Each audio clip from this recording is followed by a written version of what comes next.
이렇게 한번 인사하겠습니다. 옆에 분 보시면서 이렇게 인사합시다. 우리는 만세반석 위에 서 있습니다. 네. 여러분 사실 우리가 꽤 안전하다고 생각하고 있는 기반이 여러분 언제 흔들릴지 모릅니다. 만세반석이 아니라요. 진짜 정말 부실하기 거지없는 것으로 판명나기가 쉽습니다. 제가 월요일 새벽에 갑자기 이석정이 와가지고 막 천지사방이 어지럽고 막 토하고 지금까지 약간 좀 계속 그렇긴 합니다. 사실 그 어른이 뭐랄까요, 정상적으로 걷는 건 너무 자연스러운 건데 막 그 서 있을 수가 없고 막 어지럽고 막 그런 시간이 있었습니다. 그런데요, 사실은 이런 것보다 이 조그마한 귀에 뭐 돌 하나 이렇게 잘못된 게 아니라, 여러분 우리 인생에 앞으로 무슨 일이 일어날지 어떻게 합니까?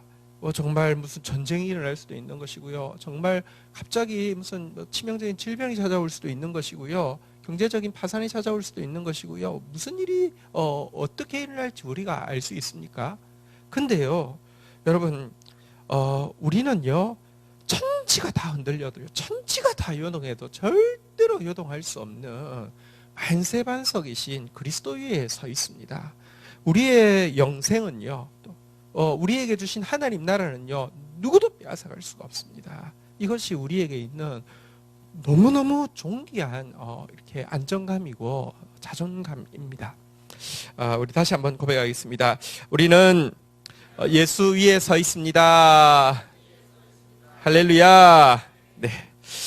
지난주 이 시간에는 우리 이제 모세의 마지막 그 영광스러운 퇴장을 보았습니다. 그리고 그 영광스러운 퇴장이라는 것이 어쩌면 우리의 기준과는 참 사뭇 다르다는 것을 보았죠. 80년을 이 왕궁에서 나오는 순간부터 진짜 가장 편하게 잔 날도 왕궁에서 제일 불편하게 잔 날보다 인간적으로는 부족했을 것이고요. 가장 잘 먹은 날도 왕궁에서 제일 피나게 먹은 날보다 못했을 것입니다. 고난이 평생 계속되었고요.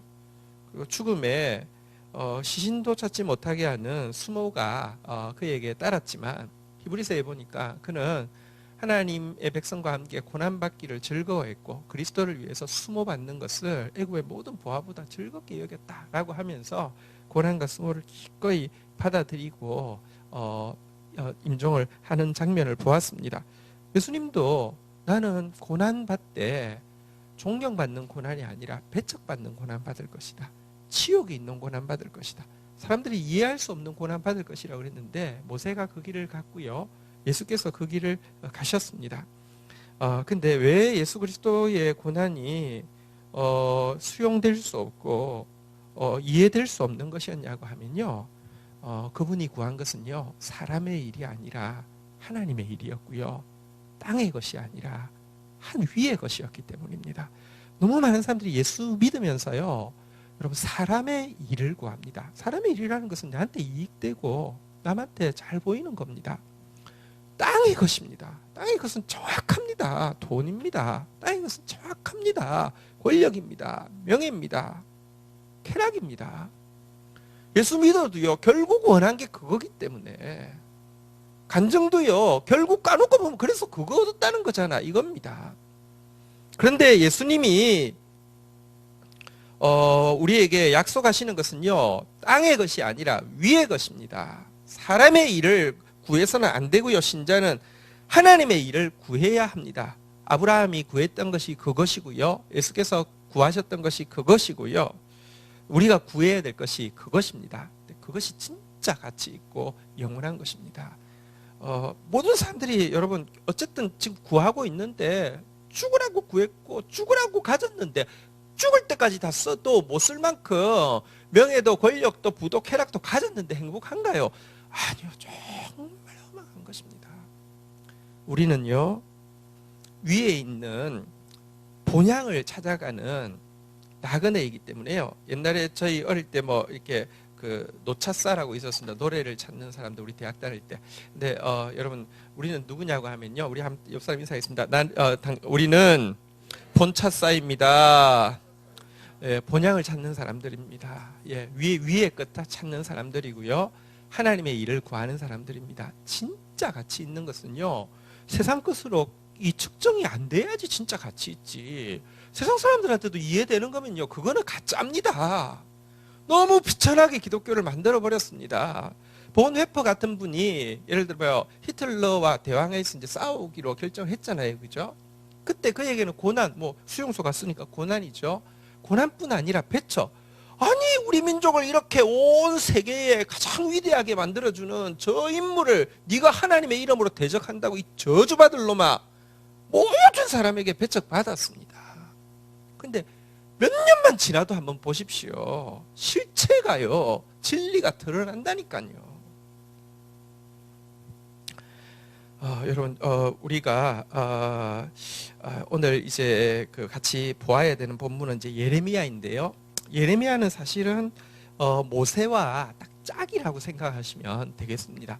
모세가 몇 년간 사역을 했냐고 하면요, 40년 사역했습니다. 예레미야가 몇 년간 사역했냐고 하면 40년 사역했습니다. 모세가 구약의 시작, 이스라엘 백성들을 가나안 땅으로 인도하기 직전까지, 예, 이제 구약이 뭐랄까요, 이스라엘 백성들의 역사의 시작과 율법의 시작을 책임졌다고 하면, 예레미야는요, 이 이스라엘 백성들이 망해서요, 이 가나안 땅에서 이제 바벨론으로 쫓겨나는 바로 끝자락, 이 끝자락의 40년에 그들의 가장 암울한 모습을 이렇게 지켜보는 일을, 말씀을 가지고 감당한 사람입니다. 그래서 사실은 모세와 이 예레미야가 사실은 되게 짝을 이루고 있고요. 비슷한 점이 되게 많습니다. 우리 이제 그 예레미야서 묵상하게 되는데요. 오늘 일단 본문부터 먼저 읽고 시작하도록 하겠습니다. 예레미야서 2장 25절부터 30절까지 내용입니다. 교독을 하겠습니다. 내가 또 말하기를 내 발을 제어하여 벗은 발이 되게 하지 말며 목을 가라하게 하지 말라 하였으나 오직 너는 말하기를 아니라 이는 헛된 말이라. 내가 이방 신들을 사랑하였은즉 그를 따라가겠노라 하도다. 수치를 당함 같이 이스라엘 집 곧 그들의 왕들과 지도자들과 제사장들과 선지자들이 수치를 당하였느니라. 그들이 나무를 향하여 너는 나의 아버지라 하며 돌을 향하여 너는 나를 낳았다 하고 그들의 등을 내게로 돌리고 그들의 얼굴을 내게로 향하지 아니하다가 그들의 환난을 당할 때에 이르기를 일어나 우리를 구원하소서 하리라. 너를 위하여 내가 만든 내 신들이 어디 있느냐? 그들이 내가 환난을 당할 때에 구원할 수 있으면 일어날 것이니라. 유다여 너의 신들이 너의 성읍수와 같도다. 너희가 나에게 대항함은 어찌 됨이냐? 너희가 다 내게 잘못하였느니라. 여호와의 말씀이니라.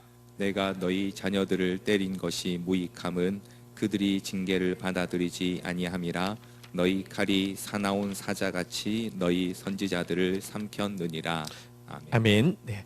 자, 예레미야 이야기를 잠시 좀 더 서론으로 하고 말씀을 나누겠습니다. 예레미야가 이제 그 구약 이제 마지막 순간 이스라엘이 멸망하기 직전의 상황이었는데요.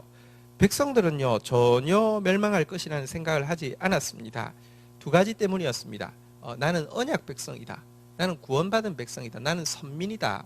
이런 자만심이, 교만심이 가득 차 있었습니다. 내가 어떻게 멸망해? 나는 아브라함의 자손이고 구원받은 백성이야. 이 자신감이 가득 차 있었고요. 또 한 가지는요, 성전 제사를 드리고 있다는 사실이었습니다. 나는 예배 한 번도 안 빠졌어. 나는 값비싼 제물을 드렸어. 제사 딱 드릴 때마다 마음이 어떻게 이렇게 편안해지는지, 할렐루야. 이 평안 맛본 사람 나와보라 그래. 여러분, 성전 제사를 드리고 있다는 사실에 대한 평안과 언약 백성이라는 사실에 대한 그 자만심이 백성들 가운데 가득 차 있었는데요. 그러나 그들에게 하나님은요, 여러분, 언약 백성이라고 하면, 정말로 나를 예배했다고 하면 그것에 대한 표출은 성경은 공의와 정의라고 이야기합니다. 그렇다고 언약 백성이면 언약대로 살아야 될 거 아니야. 언약이 공의입니다. 그리고 언약대로 산다고 하면, 하나님을 예배한다고 하면, 하나님께 엎드리고 하나님께 입맞추면 하나님을 닮겠죠. 하나님을 닮는다고 하면 정의의 하나님 닮아서 정의로워져야 될 것 아닙니까? 근데 정의는 하나도 없고요. 약자에 대해서 철저히 착취하고요. 공의는 하나도 없고요. 성전이 가장 성경과 반대되는 이렇게 행동만을 하는 사악한 곳이 돼 있는데도 불구하고 예레미야를 통하여서 망하게 하고 싶지 않아서 경고해도요 절대로 우스꽝스럽게 생각하고는요 조롱하여서 듣지도 않고요 하도 귀찮게 하니까 믿어서가 아니라 귀찮게 하니까 죽어버리려고 생각하는 모습이 예레미야 시대의 백성들의 모습이었습니다. 지도자들도 마찬가지였습니다. 선지자들의 예언은 전부 다 당시 그래도 겉으로 보이는 상황은요 무슨 이제 바벨론이 포위를 할 때도 있었고요. 이집트 왕이 와서요 유다 왕을 폐위시키고 어떤 사람을 세우기도 하고요. 뭐 이런 혼란이 계속 있었습니다. 그래도요 선지자는 끊임없이 평안하다, 평안하다, 평안하다. 여호와께서 너희와 함께 하신다. 이게 선지자의 예언의 다였고요. 제사장들은요, 여러분 이 말기가 될수록 백성들의 재물이요 사실은요 빈부격차가 심해지고 부자들은요 더 고가의 재물을 바쳤습니다. 왜냐고 하면 여러분들 나쁜 짓에서 얻은 거 조금 이렇게 생색내듯이 하고 나면요 훨씬 편합니다. 그러니까 그들에 대해서 축복을 빌기에 여념이 없었습니다. 이런 시대에 혼자 하나님의 경고에 대해서 끊임없이 예언하고 있으니 조롱받는 거 뭐 말할 것이 없었고요. 그런데 조롱받아도 괜찮은데 듣고 돌이키면 좋겠는데 돌이키기는 그냥 전혀 돌이키지 않는 백성 보니까 그러니까 힘든 메시지를 전하는 것도 힘들고 그 전했을 때 백성들의 반응도 힘들고 결국 말씀이 하나도 먹히지 않아서 멸망해가는 자기 백성들을 보는 것도 힘들고 너무너무 우울한 고통스러운 진짜 혼자 온 세상에 혼자 남은 것 같은 예레미야의 모습을 성경은 보여줍니다. 예레미야의 모습을 보면요 진짜 모세가 갔던 한번 따라하겠습니다. 고난, 수모, 예수님께서 가셨던요 한번 따라하겠습니다. 고난, 배척, 이 예레미야 진짜 고난 치욕의 길을 홀로 계속 걸어가게 되었습니다. 그리고 또 한 가지 예레미야는 다른 선지자들과의 차이점이 있습니다. 다른 선지자 때는요 그래도 기적이 많이 일어났습니다. 뭐 엘리야 보십시오, 엘리사 보십시오, 폼 나잖아요, 그죠? 힘은 들어도 기적이 팍 동반되는데 예레미야는 단 한 건의 기적도 행한 적이 없습니다. 왜 그러냐고 하면요 사람마다 다르게 사용하시는 것도 있고요 시대마다 다르게 쓰시는 것도 있는데요 예수님께서 초창기에 기적을 많이 행하셨습니다. 기적이라는 것은요 그게 주제가 아닙니다. 사람들의 영혼의 문이 영적인 세계가 없다고 생각하는 사람에게 영혼의 문이 열리게 하는 데는 표적은 중요한 의미를 가집니다. 그러나 예수님께서는요 후기로 가실수록요 이제 더 이상 표적과 기사를 행하지 않는 모습이 계속 나오고 있습니다. 말씀만 하시고 있습니다. 결국은 기적을 베푼 이유도 말씀이 들어가게 하기 위함이었는데요. 어쨌든 말씀이 들어가지 않기 때문에 말씀만 하고 있는 것을 보게 됩니다. 예레미야는 마지막이기 때문에 더 이상 기적을 통해서 뭔가 이스라엘 백성들을 괜히 겉으로 흥분시키는 일이 아니라 본질인 하나님 말씀만 계속 전달하는 일을 했습니다. 안 그래도 어려운 메시지를 전하는데 말씀만 전하니 얼마나 여러분들 고통스러웠겠습니까? 예레미야의 마음이 이런 것입니다. 지금 망할 것이다 하나님 말씀 주셔서 합니다. 근데 멸망이 안 일어납니다. 두 마음이 생깁니다. 하나는 너무 감사한 겁니다. 망할 것이다 그랬는데 망할까 봐서 자기 민족 진짜 사랑하니까 안 망했으면 좋을 것 같으니까 조금이라도 다시 기회를 달라는 마음에서 안 망해서 좋긴 좋은데 백성들은요 망한다 했는데 안 망했잖아요. 그러니까 대담해져 가지고 얼마나 또 조롱을 하는지 그러니까 이렇게 저렇게 정말 고통스러웠습니다.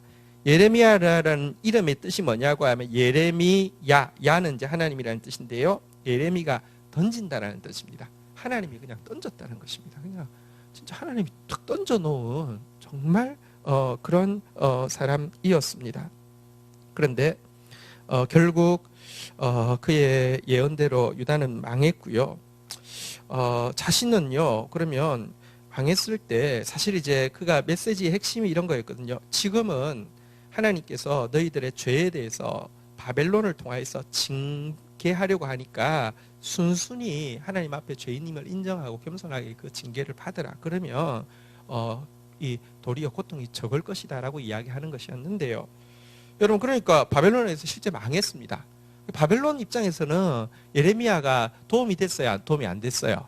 도움이 됐잖아요, 그죠? 그래서 예레미야 보고 니는 네 마음대로 해라고 하면서 포로 안 잡아갑니다. 그런데요, 남은 이제 예루살렘 백성들 위해 가지고 막 가서 계속 남은 지금이라도 이렇게 또 하고 있는데요. 결국은 마지막 총독이 경건한 사람이었는데, 여러분 그 왕족이었던 그 사람이 그를 암살해서 죽이고 나서는 이제 바벨론에서 이렇게 또 와서 보복할 걸 두려우니까 이집트로 도망가면서 예레미야를 끌고 갔습니다. 결국 끌려가 가지고는요, 이집트에서도 여러분 그는 열방의 선지자였습니다. 모든 나라의 운명에 대해서 이야기하는데요. 지금 하나님께서 이 고대 근동 전체에 사실은 바벨론을 통해서 한번 심판하고 정리할 것이라고, 이집트도 지금 순복하지 않으면 망한다는 이야기하다가 이집트 사람들에 의해서 돌에 맞아서 죽었습니다.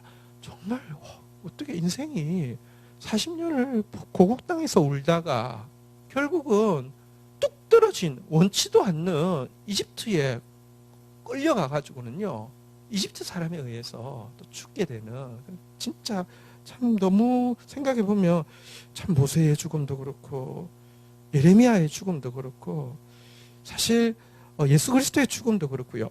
우리에게 위의 것이 없다고 하면 빨리 말 갈아타는 게 좋습니다. 여러분들 정말 영원한 것이 없다고 하면 여러분들 이거 좀 심각하게 생각해야 될 문제입니다. 기독교는요, 예수 믿고 복 받자는 게 아닙니다. 예수 믿고 진짜를 가지자는 겁니다. 영원한 것을 가지자는 것입니다. 그리고 그 영원한 하나님 나라만이 온 인류에게 구원의 희망이 된다는 것이 복음입니다. 자, 그렇지만 여러분, 예레미야의 사역이 헛된 것이 아니었던 게 예레미야의 예언의 핵심이 두 가지입니다. 한번 볼까요? 예레미야 29장 11절. 우리 11절은 너무 잘 아는 구절인데요. 이 구절 너무 잘 알죠? 우리 이 구절 때문에 저도 이제 우리 제자반 보면 이 구절 때문에 또 이제 어려운 상황 가운데서 응답을 받고 또 하나님께서 역사하시는 걸 경험한 사람들이 많잖아요, 그죠? 이 구절은 잘 아니까 한번 읽겠습니다. 시작. 여호와의 말씀이니라. 너희를 향한 나의 생각을 내가 아나니 평안이요 재앙의 아니니라. 너희에게 미래와 희망을 주는 것이다. 이 구절은 잘 아는데요. 핵심 구절은 10절인데요. 10절에 이어져서 11절입니다. 10절 한번 같이 읽도록 하겠습니다. 예레미야 예언의 제일 중요한 예언 두 가지 중에 하나입니다. 읽겠습니다. 시작. 여호와께서 이와 같이 말씀하시니라. 바벨론에서 70년이 차면 돌보고 나의 선한 말을 너희에게 성취하여 너희를 이곳으로 돌아오게 하리라. 예레미야 예언의 핵심은 하나님 징계하시는데 70년이 차면 너희를 돌아오게 한다는 것입니다. 이게 첫 번째 예언인데요.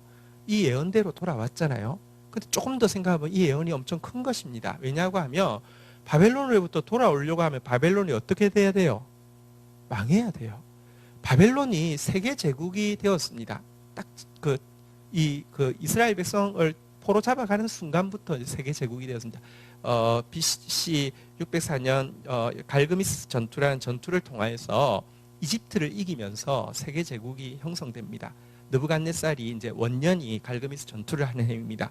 그래서 세워진 제국이요, 세계에서 역사상 세워진 제국 중에서 그 당시 제일 큰 제국을 세웠는데요.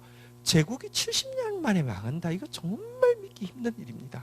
없던 제국이 생겨서 엄청난 제국이 생겨나는 예언도 믿기 힘든 예언이지만, 왜냐하면 이스라엘 백성들은 끝까지 이집트가 더 셀 거라고 생각했습니다.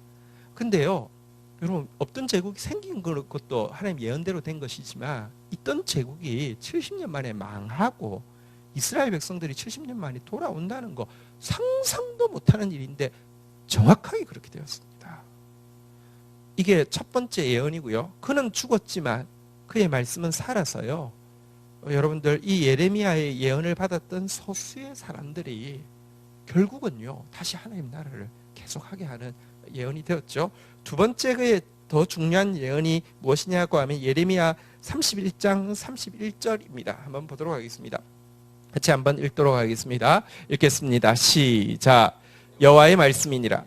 보라 날이 이르리니 내가 이스라엘 집과 유다 집에 새 언약을 맺으리라. 한번 따라하겠습니다. 새 언약을 맺으리라. 새 언약의 반대말은 무슨 언약입니까? 예, 구언약, 예, 옛 언약, 구언약의 구약, 십계명과 부칙, 우리 신명기에서 본 것인데요.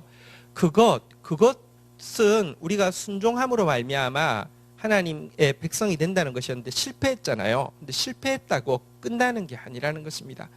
32절에 보면요, 이 언약은 너희 조상들과 맺었던 것과 같지 않다. 그때는 내가 남편처럼 되었어도 너희는 내 언약을 깨뜨렸다. 그래서 이 구약과 같지 않다. 그럼 구약과 같지 않은 새 언약은 뭐냐? 33절 같이 한번 읽도록 하겠습니다. 읽겠습니다. 시작. 그러나 그날 후에 내가 이스라엘 집과 맺을 언약은 이러하니 곧 내가 나의 법을 그들의 속에 두며 그들의 마음에 기록하여 나는 그들의 하나님이 되고 그들은 내 백성이 될 것이라. 여호와의 말씀이니라. 새 언약을 줄 것이다. 새 언약은 뭐냐고 하면 옛 언약은 돌에다가 새겼다고 하면 새 언약은 너희 속에 새긴다는 것입니다. 옛 언약은 돌에 새긴 거를 내가 공부하고 내가 기억하고 내가 행하려고 애를 쓰는 것이라고 하면, 옛 언약에서 핵심은 순종에 있다고 하면 새 언약은요, 이 율법이 내 속에 들어와 있습니다. 새 언약에서도 우리 이 언약에 순종해야 합니다. 그러나 여러 번 이야기했지만 옛 언약의 순종은요, 이런 물 페트병 하나 가지고요, 한 10,000평 되는 포도원을 포도원은 건조한 곳에 있어야지 포도가 맛있게 잘 되잖아요, 그죠? 그래도 물은 또 줘야 되잖아요, 그죠? 나한테 페트병 하나밖에 없어요. 이것 가지고요, 10,000평 되는 포도원을요, 저기 우물 가서 이만큼 퍼와가지고 이렇게 붓고 또 퍼와가지고 붓고, 이거 하는 게 구약 시대입니다. 불가능합니다. 신약 시대는 뭐냐고 하면요, 역시 부어야 합니다. 붓는데요, 다른 게 이거를요 펌프에다가 부으면요, 마중물로 부으면요, 내 속에 이미 말씀의 본체이신 예수 그리스도가 있기 때문에 이게 마중물이 들어가면요 물이 나오기 시작하는데요, 다함없이 끊임없이 나오는 새 시대라는 것입니다. 모세보다 예레미야보다 우리가 더 대단해서가 아니라, 모세하고 예레미야는 예수라는 약속을 믿음으로는 받았지만 실제로는 받지 못했는데, 우리는 예수라는 약속을 실제로 받아서 우리 안에 가지고 있는 존재이기 때문에 그들이 가지고 있는 축구 스킬하고요, 동네 축구고요, 우리가 가지고 있는 축구 스킬은요 아예 다르다는 것입니다. 예수가 내 안에 들어와 있는. 그래서요 우리에게 영광스러운 경주가 우리 앞에 있다고 이야기하는 것입니다. 구약의 모든 이 예레미야, 우리가 묵상하고 있지만 예레미야도요 관중석에 앉아가지고 이렇게 나이스 원 주여, 나이스, 예, 어쨌든 막 보면서 막 이렇게 응원할 정도로 새로운 시대를 만들어준다. 새 시대가 시작되어질 것이다. 새 시대가 시작되어질 것이다. 예수 그리스도께서 우리 안에 들어오신 새 시대. 이게 여러분 이 예레미야의 예언인데요. 이 두 예언이 그대로 되어져서 여러분들 이 신약을 여는 역사를 예레미야가 감당을 한 것입니다. 그는 인간적으로 보면 진짜 고난과 그 치욕으로 끝난 것 같지만, 하늘나라에서는요 대역전의 드라마의 첫 서막을 알리는 엄청난 역할을 했음을 모두 알게 될 것입니다. 위의 것을 그가 찾았기 때문에 그는 그의 인생에 대해서 후회하지 않았을 것입니다. 하나님의 일을 그가 구했기 때문에 이 땅에서 그는 장가도 안 갔습니다. 이 땅에서 그는요 진짜 가족들에게도 암살의 위협을 당해야만 했습니다. 정말로 진짜 아무것도 아니었습니다. 그러나 그의 인생에 대해서 그는 하나님 앞에서 영원토록 감사할 수 있는 삶이 되었을 것입니다. 어쨌든 우리 믿음에 우리가 보고 있는 믿음의 표대가 더 높고 커야 하겠습니다. 그래야지만 정말 바른 신앙을 가질 수 있습니다. 제가 정치 이야기 하기가 좀 그렇긴 한데, 조금 이렇게 우리 성도들 좀 혼란스러울 수 있으니까 간단하게만 좀 말씀드리겠습니다. 그 황교안 씨가 이번에 그 조계종에 가서 그걸 이제 그 무슨 법요식에 가가지고 그걸 안 했습니다. 참 이걸 안 했습니다. 저는 이렇게 생각합니다. 안 한 거 나쁘지 않습니다. 잘 했습니다. 사실 이전에 뭐 김영삼 대통령도 그렇고 이명박 대통령도 그렇고 장로인데도 가서 다 했습니다. 근데 안 한 거 잘했습니다. 근데요, 안 한 거 잘했는데 보십시오. 그 행위 안 하는 게 신앙의 핵심인가요? 신앙의 핵심이 공의와 정의인데요. 공의와 정의, 정의는 약한 자 돌아보는 것인데 약한 자, 위안부 할머니 문제, 세월호 가족 문제 이거 앞에서는 철저하게 입 딱 닫고 있고 그거 행동 저는요 물론 타 종교를 우리가 종교 여러 그거 한 국가이기 때문에 종교의 자유가 있는 국가이기 때문에 내가 예를 들어 거기에 축하하러 갔기 때문에 차라리 가지 않던지 가서 사전에 이런 것에 대해서 충분히 이해를 양지를 구하든지 해야 된다고 생각합니다. 그러나 어쨌든 안 한 것 자체가 문제가 아니라 여러분들 그것보다 더 중요한 게 여러분 안 하면서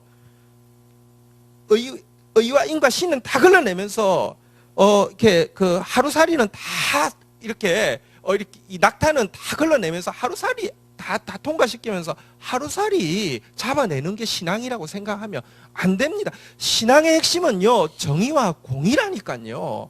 진실과 인애라니까요. 이게 바로 돼야지 바른 신앙입니다.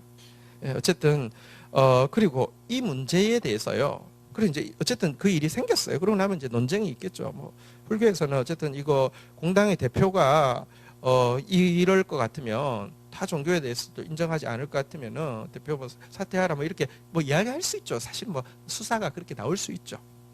근데 우리가 대표로 세운 적도 없고요. 우리 대표도 아니고요. 우리 교단도 거기 들어가 있지 않을 뿐만 아니라 지금 한국 교회의 건강한 교단 중에 하나도 거기 들어가 있지 않습니다. 90% 이상이 거기 안 들어가 있습니다. 거기 대표라고 하는 그 미친 목사 하나가요.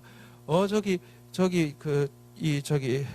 불교가 그 우리나라를 빨갱이로 만들려고 저 사람을 대표해서 물러나라고 한다. 아니 그런 식으로 해가지고 그 언론에 나온 기사를 보는 세상 사람들이 기독교를 어떻게 생각하겠습니까? 이게 지금 말입니까?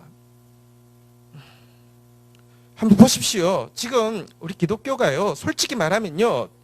예레미야 시대에 이스라엘 백성들의 모습과 별반 다르지 않습니다. 나는 구원받은 백성이라는 자만심이 가득 차 있습니다. 나는 예배하고 있으니까 나는 문제없다는 확신이 가득 차 있습니다.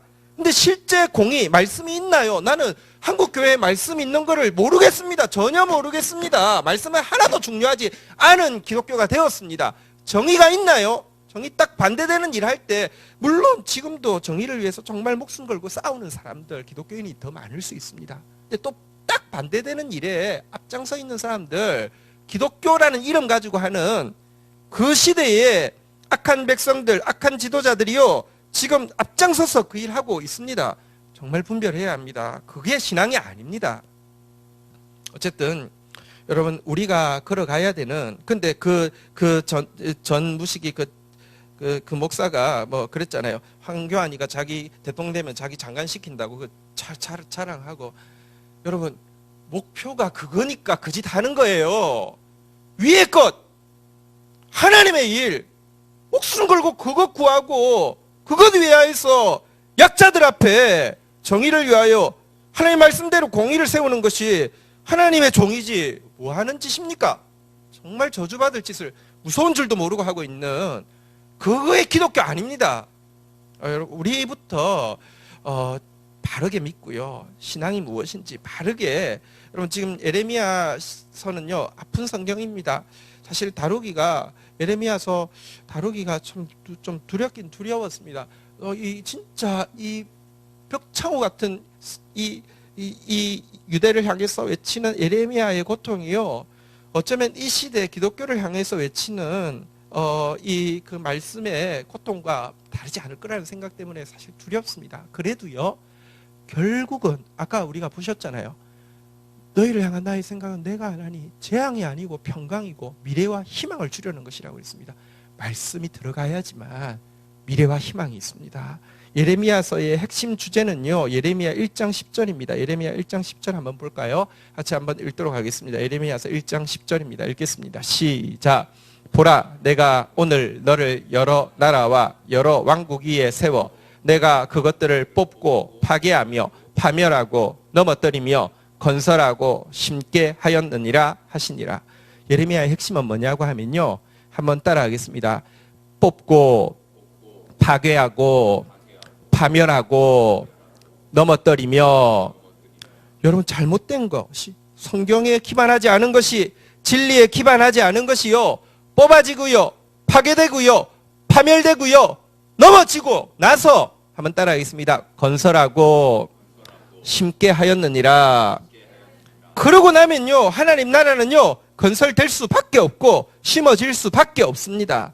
한 사람이 외쳤지만 결국은 그 예언대로 여러분들 바벨론은 70년 만에 망했고요. 한 사람이 외쳤지만 결국 그 예언대로 온 우주의 주인이신 예수 그리스도께서 오시는 새 시대는 열렸습니다. 뽑을 것 뽑고 나면요, 심을 것은 하나님이 하십니다. 우리 이 그 예레미야서 묵상하는 가운데 우리 때문에라도 이 민족이 긍휼을 입을 수 있도록, 한국 교회의 마지막 소망이 있도록 여러분들 우리부터 더 철저하게 뽑고 파괴하고 파멸하고 넘어뜨리는 시간 함께 가지시면서 세워질 하나님 나라를 함께 꿈꾸고 이 일을 위해서 헌신하는 저와 여러분 되시기를 주의 이름으로 축원드립니다. 자, 오늘 이제 본문으로 좀 가보도록 하겠습니다. 25절 우리 한번 보도록 하겠습니다. 같이 읽도록 하겠습니다. 읽겠습니다. 시작. 제어하여 벗은 발이 되지 않게 하지 말며 목을 갈하지 말라 하였으나 오직 너는 말하기를 아니라 이는 헛된 말이라 내가 이방 신들을 사랑하였은즉 그를 따라가겠노라 하도다. 하나님께서 이스라엘 백성들을 바라보시면서요, 사실 너무너무 안타까워 하시는데, 하나님께서 이스라엘 백성들을 어떻게 생각하시는지가 2장부터 보면 이제 본격적으로 책망하는 이제 1장 예레미야를 세우는 내용이라고 하면 2장부터 이제 이스라엘 백성들에 대해서 하나님의 그 예언이 쏟아지기 시작하는데, 하나님께서 이스라엘 백성들을 향해서 가지고 있는 생각은 2장 우리 한번 보도록 하겠습니다. 1절에 보시면 2절에 보시면 잘 나타나 있습니다. 우리 같이 한번 읽도록 하겠습니다. 읽겠습니다. 시작. 가서 예루살렘의 귀에 외칠지니라. 여호와께서 이와 같이 말씀하시기를 내가 너를 위하여 내 청년 때의 인애와 내 신혼 때의 사랑을 기억하노니 곧 씨 뿌리지 못하는 땅 그 광야에서 나를 따랐음이니라. 하나님은 계속 우리를 생각합니다. 특별히 여기 보니까요, 한번 따라하겠습니다. 그 청년 때의 인애, 신혼 때의 사랑. 여러분, 청년 때의 그 첫사랑, 신혼 때에 같이 고생하면서 알콩달콩하던 그 사랑. 한번 따라하겠습니다. 너를 위하여 기억하노니. 사실은 우리 때문에 기억해 준다라고 이야기합니다. 객관적으로 우리가 잘한 거 못한 거 놓고 치면요, 솔직히 하나님의 기억이 컴퓨터처럼 정확하거나 객관적만 되어도요, 우리 그 광야 40년 시간에 생각을 하면요, 하나님 치를 뜰 것입니다. 나오자마자 금송아지 만들었고요, 40년 동안 불순종했습니다. 그런데도요, 하나님은요, 씨 뿌리지 못하던 땅 광야, 그 어려운 땅에서도 그래도 어쨌거나 나 따라왔잖아 라고 하면서요, 계속 그 시절을 생각해 줍니다. 그 시절 생각해서, 그 어렵던 시절 나 따라다니던 그 모습 생각해서 나 잘해줘야지, 축복해줘야지, 좋은 것 줘야지, 젖과 꿀이 흐르는 땅을 줘야지. 그래서 실제 젖과 꿀이 흐르는 땅을 주셨고요. 하나님은 계속 이스라엘을 생각합니다. 우리를 위해서 기억해 주십니다. 그런데요, 딱 정반대로 이스라엘은 또 어떤 모습이냐고 오늘 성경이 이야기를 하고 있습니까? 5절 한번 보시면요, 5절 6절 한번 교독하도록 하겠습니다. 나 여호와가 이같이 말하노라. 너희 조상들이 내게서 무슨 불의함을 보았기에. 마치 하나님이 불륜을 저질렀고요, 갑자기 하나님에게 첫사랑에 막 빠져있던 이스라엘이요, 하나님 불륜 저지르는 거 보고는 정내미가 뚝 떨어져 가지고 하고 돌아선 것처럼 나에게 무슨 불의함을 보았기에 나를 멀리하고 가서 헛된 것을 따라 헛되이 행하느냐 하면서요. 6절 같이 한번 읽도록 하겠습니다. 읽겠습니다. 시작. 그들이 우리를 애굽 땅에서 인도하여 내시고 광야 곧 사막과 구덩이 땅 건조하고 사망의 그늘진 땅 사람이 그곳으로 다니지 아니하고 그곳에 사람이 거주하지 아니하는 땅을 우리가 통과하게 하시던 여호와께서 어디 계시냐 하고 말하지 아니하였도다. 하나님은 광야 시간을 계속 우리를 위해서 기억해 주시고요.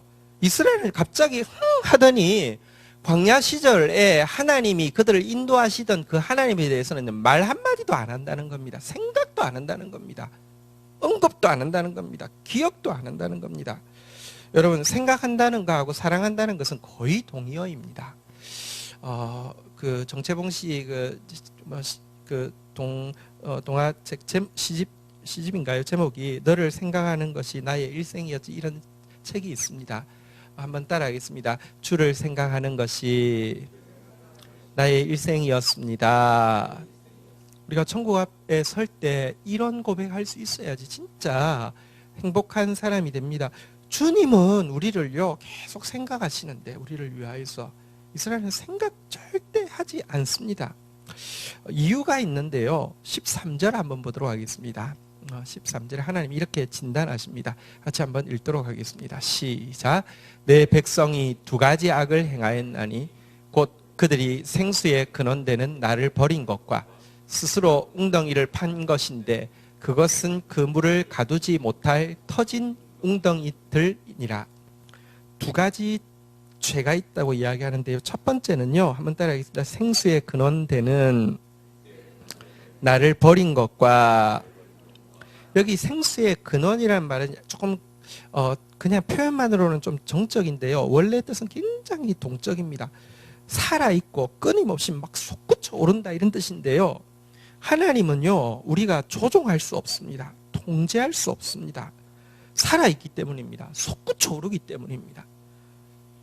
이 살아있고 솟구쳐 오르는 이 막 그 폭포수 같은 하나님은 제일 처음에는요, 그래도요, 하나님 안에서 하나님을 자기 뜻대로 길들이려고 조절하려는 시도들을 우리가 합니다. 하나님은 어떻게든지 저 능력도 있고 괜찮은데 내 마음대로 내가 원하는 대로 그냥 내 좋은 거 다 해주는, 내 주머니 속에 램프에 이렇게 거인되도록 한번 설득도 해보고 협박도 해보고 막 아부도 들어보고 막 헌신도 해보고 서원도 해보고 막 그 은사도 한번 구해보고 막 온갖 하는데, 살아있고 솟구쳐 오르는 폭포수 같은 하나님을 자기 마음대로 조정할 수 없으니까 버리고요. 대신에 여러분들, 고인물은 내 마음대로 할 수 있잖아요. 그죠?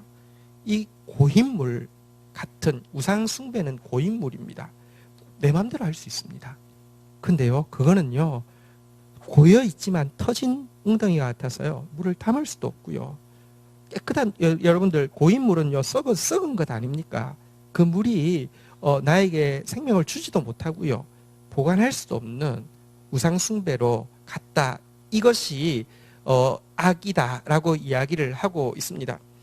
왜 하나님을 조종하고 통제하려고 합니까? 하나님의 그 슈퍼 파워를 이용해서 내가 가지고 싶은 거 다 채워주는 하나님, 다시 말하면 물질, 권력, 명예, 쾌락, 내 마음대로 다 주는 하나님을 가지고 싶어 합니다. 그것만 하면 그 절대 반지죠. 하나님이 내가 확 가져가지고 내가 가지고 싶은 거 다 해준다고 하면 그거만한 게 어디 있겠습니까? 많은 종교적 야심가들이요, 그걸 위해서 해봅니다. 안 되니까요, 말 바꿔 타는 것입니다. 근데 더 치사한 것은, 이름은 하나님 이름 걸어놓고 우상은 사실 좀 비천하니까요, 안에서는요, 우상으로 터진 물 웅덩이 같은 고인물 같은 지자로, 또 우상으로 주인을 바꾸어 버리는, 그래서 명예와 권력과 부와 쾌락을 쫓아가는 그것이 범죄한 모습인데요. 이렇게 범죄한 이스라엘 백성들을 향해서 25절에서 오늘 본문에 가면 이렇게 말씀하고 있죠. 한번 따라하겠습니다. 내 발을 한번 따라하겠습니다. 벗은 발이 되게 하지 말며 목을 가라게 하지 말라. 벗은 발이란 그 당시에 발을 벗는다는 것은 종이 된다는 것입니다. 얘들아, 너 종 되지 마. 야, 네가 누구한테 팔린 종이냐? 아니면 네가 태어날 때부터 종이냐? 너는 종 아니다. 너는 내 자녀고 너는 자유자다.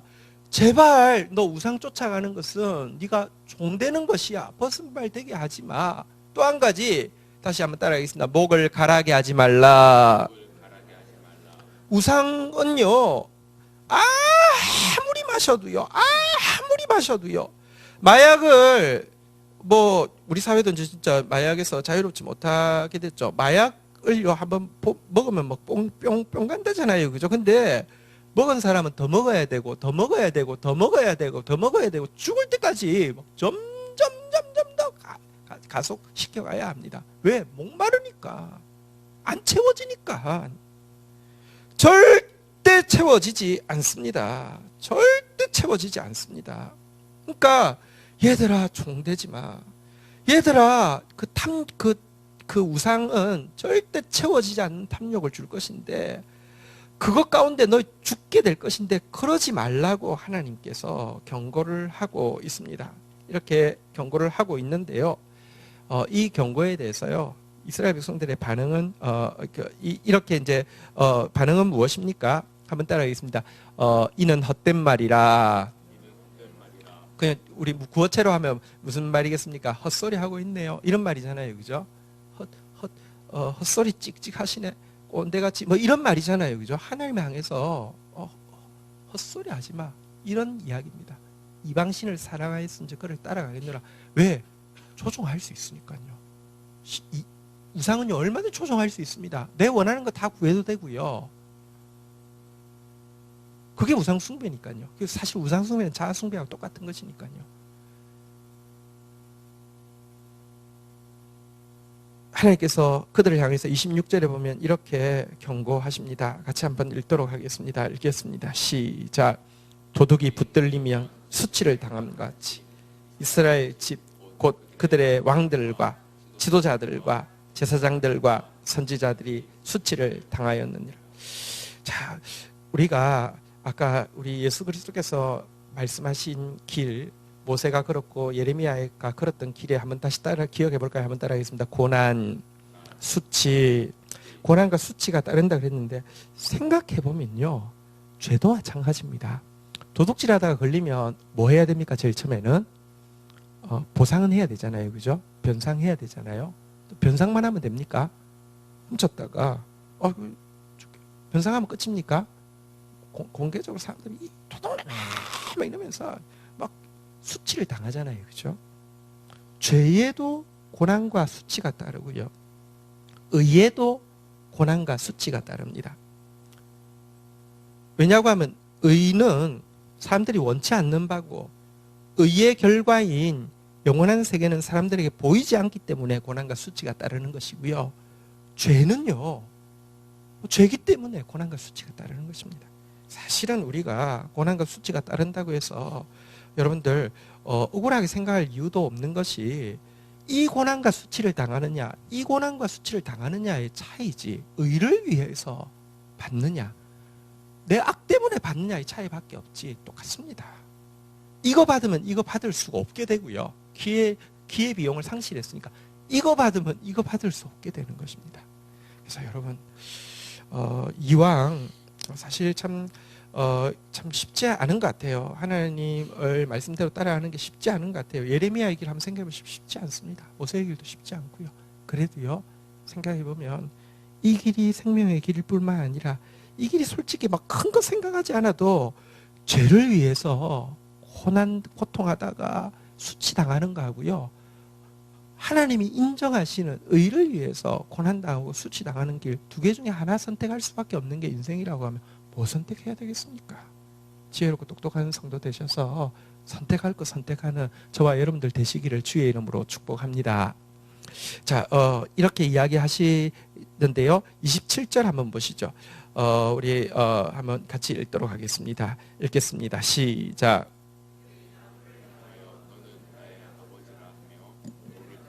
너는 나를 낳았다 하고 그들의 등을 내게로 돌리고 그들의 얼굴을 내게로 향하지 아니하다가 그들이 환난을 당할 때 이르기를 일어나 우리를 구원하소서 하리라. 하나님께서 이렇게 경고하고 있지만 안 들을 것도 아시는데, 하나님께서 이렇게 경고하고 있지만 이스라엘 백성들이 언제 자기에게 어떻게 할지도 알고 계십니다. 하나님이 이렇게 벗은발 되게 하지 말라, 목을 가라게 하지 말라 그래도요, 우상 숭배를 향해서 가면서요, 나무를 향해서 우리 아버지라고 하고요, 원숭이를 향해서 우리 아버지라고 그렇게 믿고 싶은 거예요.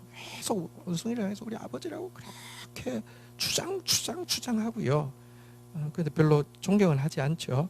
하기야 뭐 실제 아버지도 별로 존경하지 않으니까요, 인간이. 그런데요, 그 나무를 돌을 향해서 나를 낳았다고 이렇게 이야기하고 하나님을 향해서는 등을 돌리고 얼굴을 향하지 않을 것입니다. 하나님 너무 잘 알고 있습니다.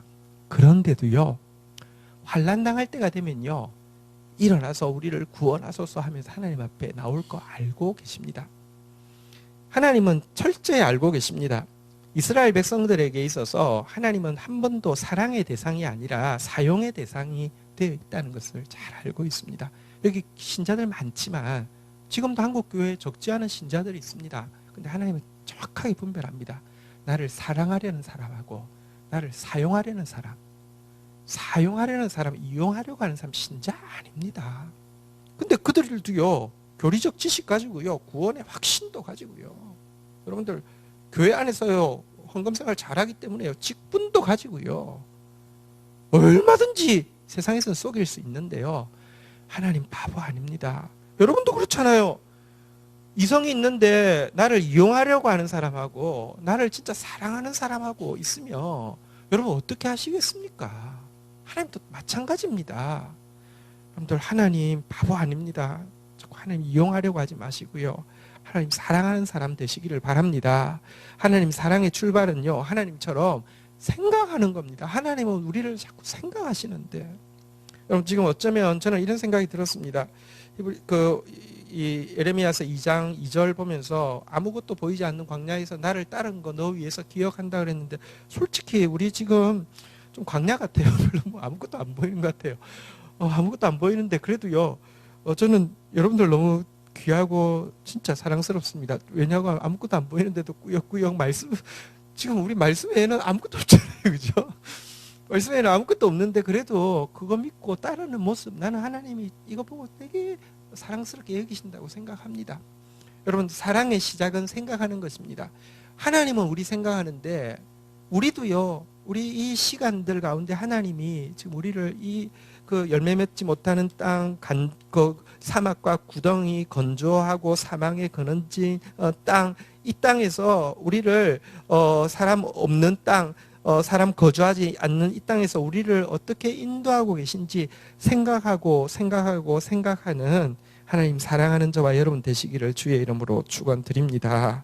하나님 이용하면 될 것 같죠? 하나님 바보 아닙니다. 28절에 보니까요, 하나님 이렇게 이야기합니다. 같이 읽겠습니다. 시작. 너를 위하여 내가 만든 신들이 어디 있느냐? 그들이 내가 환난 당할 때에 구원할 수 있으면 일어날 것이니라. 유다여 너의 신들이 너의 성읍수와 같도다. 네 신한테 일어나서 네 신한테 구원하게 달라고 하라고. 때가 차기 전까지는 하나님 또 참고 또 이용당해 주십니다. 혹시 돌이킬까 봐서 또 참고 또 쏘가 주십니다. 혹시라도 깨달을까 봐서. 근데요, 때가 차도 돌아오지 않으면요, 하나님께서 너 신한테, 이 성읍 숫자만큼이나 있는 네 신한테 구해달라고 이야기하라고 하면서 하나님도 얼굴을 이렇게 외면하시고 등을 돌릴 때가 있을 것이다, 이렇게 이야기하고 있습니다. 하나님이 이제 결론적으로 이스라엘 백성들에게 이야기합니다. 29절 같이 읽겠습니다. 시작. 너희가 나에게 대항함은 어찌 됨이냐? 너희가 다 내게 잘못하였느니라. 여호와의 말씀이니라. 여러분, 하나님은 우리가 대항할 대상이 아닙니다. 그리고 여러분, 하나님은 절대로 잘못이 없습니다. 하나님 절대로 잘못을 할 수가 없습니다. 근데요, 우리 끊임없이 하나님을 대적하고요, 하나님께 끊임없이 잘못하고 있습니다. 하나님 앞에 나오는 자가 할 것은요, 회개밖에 없습니다. 회개하면요, 하나님은요, 너무 너그러우셔서 더 주시는 분이십니다. 하나님 앞에서는 결코 쏟아진 물, 하나님 앞에서는 결코 너무 늦은 때가 없습니다. 하나님은 회개하는 자에게 처음보다 더 좋은 것을 주시는 분이십니다. 근데 끝까지 대항하고요, 전부 잘못하고 있다고 이야기하십니다. 특별히 제일 무시무시한 죄가 무엇이냐? 마지막 절 30절 한번 읽도록 하겠습니다. 읽겠습니다. 시작. 내가 너희 자녀들을 때린 것이 무익함은 그들이 징계를 받아들이지 아니함이라. 너희 칼이 사나운 사자와 같이 너희 선지자들을 삼켰느니라. 여러분, 제일 무서운 죄가 무엇이냐고 하면 하나님의 징계가 안 통한다는 것입니다. 자녀 때린 것이 하나님 사랑으로 채찍질하신 것이에요. 무익했다고 이야기합니다. 왜 안 받아들이니까? 그리고 그들이 안 받아들인 제일 중요한 증거가 무엇이냐고 하면요, 칼이 마치 사나운 사자처럼 되어서 선지자들을 죽인 거, 말씀을 죽여버리면요, 여러분, 징계가 안 통한다는 것은 말씀을 죽인다는 것이죠. 말씀은 지금도 옵니다. 여러분, 저는 말씀을 믿습니다. 저는 말씀의 사역을 믿습니다. 저는 설교의 사역을 믿습니다. 저는 설교의 영광을 믿습니다. 정말 제가요, 지난 이번 주 말고요, 지난주 주일날 진짜 제가 설교하기 싫었거든요. 왜냐하면 내가 생각할 때 진짜 나 때문에 전부 다 안 되는 것 같아요. 나 때문이야. 내가 없으면 다 잘 될 텐데 나 때문이야. 진짜 뭐 이런 생각이 너무 좀 심하게 들더라고요. 아유 진짜. 아유. 근데 제가 설교를요, 내가 잘할 수 있는 것이 아니라 하나님 하실 말씀만 전한다, 이렇게 원칙이 있습니다. 그리고 근데 꼭 말씀하셔요. 근데 시작할 때 주 안에서 항상 기뻐하라. 내가 다시 말하기를 기뻐하라. 나 지금 우울해 죽겠는데 이 구절이 딱 오니까요. 근데 그 구절 외에는 아무것도 안 와요. 그래가지고요, 계속 제가 8시 20분까지 이제 본문만 딱 있고요, 설교 준비를 하나도 안 한 상태에서요, 8시 20분까지 뭐 하냐고 하면, 저녁에 거의 잘 못 자거든요, 설교 준비 때문에. 근데 말씀은 왔어요. 근데 8시 20분까지 뭐냐고 하면요, 제 설교 원고에 주옥 같은 황금 설교가 얼마나 많은지 아십니까? 제가 외국에서 수많은 학생들을 울리고 웃겼던 그 설교들이 얼마나 많은지 아십니까? 그냥 더 붙일 필요도 없습니다.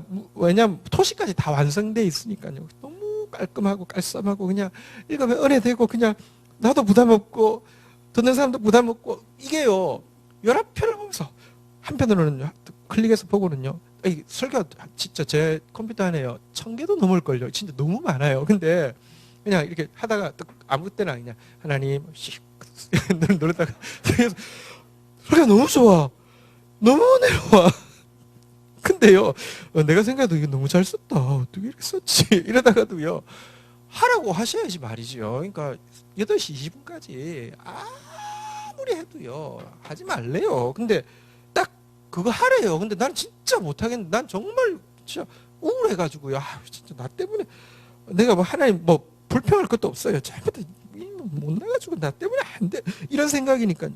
근데요, 시키는 대로 해야 되잖아요. 그래서 결국은 본문 보내놓고 8시 20분 돼서야 이제 본문 보내고 나서는요, 그때부터 그러니까 뭐 준비라는 게 사실은 뭐 어떻게 할 수가 있어요. 그러니까 뭐 근데요, 제가 일부 예배 때 그날 간증도 사실 딱 그 내용과 우리 임순현 집사님 간증하셨죠. 근데 딱 그 내용과 결부되어지는 것이어서 저도 놀랐고요. 일부 예배 마치고 가는데 이 자리는 없는데 이제 우리 새로운 성도 한 분이 있는데 지나가면서 목사님 저 살렸어요, 이렇게 이야기하는데, 저는요 막 설교에 대해서 약간 오버액션 하는 거 있잖아요. 은혜 받았어요. 근데 엄청 싫어요. 은혜 받았으면 삶으로 좀 바뀌세요. 네, 그런 거 별로 안 좋아해요. 아니 근데 전혀 그런 말 하는 스타일이 아닌데 엄청 좀 중요한 어떤 고민이 있었겠죠. 근데 말씀이 분명히 이야기를 하는 거죠. 저는 설교의 영광을 믿습니다. 저는 말씀이 살아있다는 것을 믿습니다. 근데요, 여러분, 말씀을 죽이는 거, 이거는요, 하나님의 이 말씀을 통해서 때릴 자를 때리고 고칠 자를 고치고 기회를 줄 자를 기회를 주고 지혜를 줄 자를 지혜를 주는데요. 이거 죽여버리면요 끝입니다. 근데 이거 죽이는 사람이 너무 많습니다. 이스라엘 백성들이 왜 이제 멸망밖에 없느냐? 선지자를 죽이니까, 말씀을 죽이니까. 여러분, 말씀 듣는 시간은요, 여러분 대항하는 시간 아닙니다. 말씀 듣는 시간은 수용하는 시간입니다. 말씀 듣는 시간은요, 칼을 선지자를 향해서 겨누는 게 아니라 말씀 듣는 시간은 하나님의 칼이 여러분들의 죄의 환부를 겨누도록 여러분들을 열어놓는 시간입니다. 그렇게 해야 합니다. 그렇게 하는 저와 여러분들 되시기를 주의 이름으로 축원드립니다. 근데 왜 그렇게 하지 못할까요? 못하는 이유가 잠언 28장 14절에 보면요, 이런 말씀이 있습니다. 잠언 28장 14절 한번 같이 읽도록 하겠습니다. 읽겠습니다. 시작. 항상 경외하는 자는 복되거니와 마음을 완악하게 하는 자는 재앙에 빠져. 왜 말씀을 자꾸 죽이느냐? 왜 말씀에 대항하느냐? 마음이 완악해서이고요, 하나님을 경외하지 않아서입니다. 하나님 무섭지 않으면요, 말씀 우습게 여깁니다. 마음이 완악하면요, 말씀 쉽게 그냥 쳐냅니다. 갈수록 마음이 부드러워지는 사람 되어야 합니다. 우리 마음도 양파 껍질과 같아서요, 까도 속살이 또 있습니다. 근데 자꾸 하나님 앞에서 마음이 부드러워지시기를 축복합니다. 우리 한 구절만 읽고 마치도록 하겠습니다. 예레미야서 2장 19절에도 보면 이렇게 경고하고 있죠. 같이 한번 읽도록 하겠습니다. 읽겠습니다. 시작. 내 악이 너를 징계하겠고 내 반역이 너를 책망할 것이라. 그런즉 내 하나님 여호와를 버림과 내 속에 나를 경외함이 없는 것이 악이요 고통인 줄 알라. 주 만군의 여호와의 말씀이니라. 한번 따라하겠습니다. 내 하나님 여호와를 버림과. 여러분, 뭘 버립니까? 보통 버리는 건요, 쓰레기를 버리든지 가치 없는 걸 버리든지 그렇잖아요, 그죠? 여러분 뭐 이렇게 슈퍼 가서 돌아올 때 카드를 버립니까? 영수증을 버립니까? 영수증 버리잖아요, 그죠? 카드를 안 버리잖아요, 그죠? 여호와를 버린다는 것은요, 여호와를 가치 없게 여긴다는 것이죠. 또 한 가지는요, 한번 따라하겠습니다. 나를 경외함이 없는 것이. 여러분, 하나님이 무섭지 않은 것입니다. 여러분, 하나님이 가치가 없고요, 하나님이 무섭지 않으면 우리는요, 말씀을 쉽게 죽일 수 있습니다. 그러나 하나님이요, 너무 좋으면요, 포장지 버리고 안에 이제 예를 들면 보석이 있다고 치십시다. 보석은 안 버리잖아요, 그죠? 근데요, 여러분에게 있어서 하나님은 포장지고요, 여러분들이 원하는 뭔가가 보석이 되어 있습니다. 여러분, 하나님이 보석이 되시기를 주의 이름으로 축복합니다. 하나님이 무서워야 합니다. 하나님, 아까 하나님이 무엇이라고 했습니까?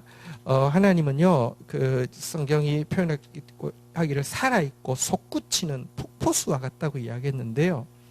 그 C.S. 루이스의 나니아 왕국에 보면요, 아슬란이 예수님이시잖아요, 그죠? 아슬란이 어떤 분이냐고 보니까 그분은 무서운 분이셔. 그런데 너무 좋은 분이셔. 이렇게 이야기합니다. 무서운 분입니다. 근데 하나님을 무슨 장난감인 줄 압니다. 너무 우스꽝스럽게 생각합니다. 여러분, 우리 교회가 좀 필요한 게 있습니다. 사실은요, 전통 교회는요, 이상하게 막 약간 공포 분위기를 조성해서 이게 길을 잘 잡는 게 있습니다. 예배 시간에요, 숨소리도 안 들리게 목사님 무서워가지고요. 그러면서 왜 교회 다니는지 모르겠어요. 근데 어쨌든 막 숨소리. 근데 막 약간 극기 훈련하고 나면 이제 밖에 나가면 음식 맛도 있고 그런 거 있잖아요. 그런 거인가 봐요.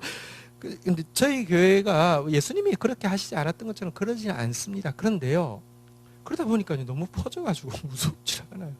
하나님, 예수님은요, 무섭습니다. 너무 좋습니다. 네, 우리 정말로 하나님 무서워하는, 그리고 하나님 너무 좋아하는 그런 공동체 되기를 주의 이름으로 축복합니다. 자리에서 일어서시겠습니다. 우리 같이 한번 찬양하고 주님 앞에 나가도록 하겠습니다.